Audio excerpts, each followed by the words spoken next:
I spent 7 to 8 years at McKinsey and I had my share of both ups and downs.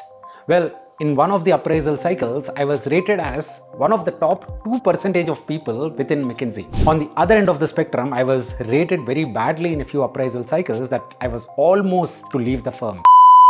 Get your shit and get out. You're done. What are you gonna fire me? No! I already fired you! Why are you still here? Well, a lot of people talk about the positive sides of consulting, but in this video, I also want to touch about the negative sides. Oh, how many from consulting? Oh, that's bad. Please do share this video with your friends or family who is interested in getting into consulting, because they need to jump into consulting only after looking at the entire spectrum, both positives and particularly negatives. So let's start with the first negative, the amount of efforts that you need to put in the actual job. You will be spending close to 12 to 14 hours on every single day. Personal life is never ever prioritized from Monday through Friday. I spent 7 to 8 years and I know this by fact. When I put this message on LinkedIn, a few people commented, "We consultants work on Saturday and Sundays as well." You called me in at 3 a.m. in my sweatpants. Well, that is true, but definitely not true with big consulting firms like McKinsey, BCG Bain, Kearneys of the world. Now, I left consulting after 8 years because I was married, I had a kid, and I wanted to spend some time with my family even during the weekdays. Otherwise, a lot of my friends are called by their wives as weekend husbands. And unfortunately, that's the reality. The second issue that you will notice in the consulting world is about travels. Yes, this is again widely spoken about, but this is only talked about in a positive way, because when you continuously travel through the same airlines again and again and again, and that airlines will reward you, of course, right? And over the years, you can convert those points once again into free flight tickets and free hotel rooms. This will all be glamorous initially, but as you continue to do it again and again and again, travel will get to you very, very quickly.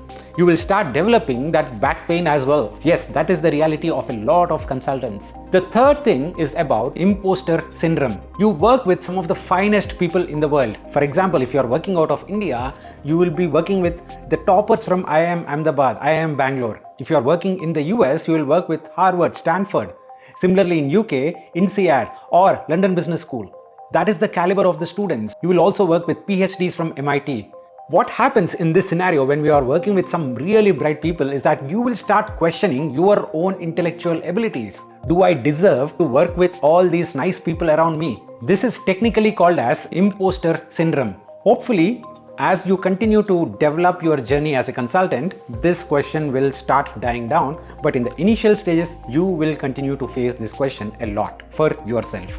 The fourth issue that you will also face is you will not have the ability to build that long-term relationship with any of your fine colleagues. You will work with these good people, but unfortunately, your projects won't last beyond 2 months. You will go ahead and start working with new people. And that's a real problem. If you want to build those long-lasting and strong relationships with your colleagues, you need to put in a lot of effort. And not always it works, because the other side, the other person is also working extremely hard.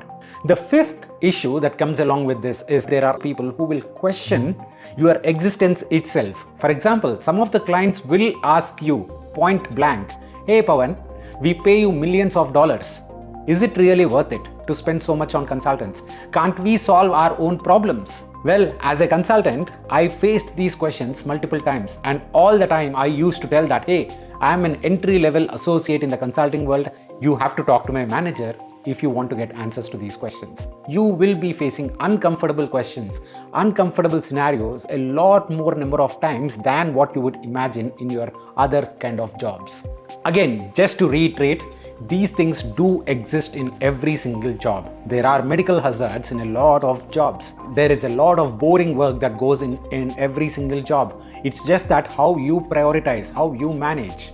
If you are really careful about your health, you will make sure that you will attend that gym, whether it is morning or night. So do not move away from the consulting world because of these negatives, but you need to be aware of them and you need to proactively work towards mitigating some of these risks.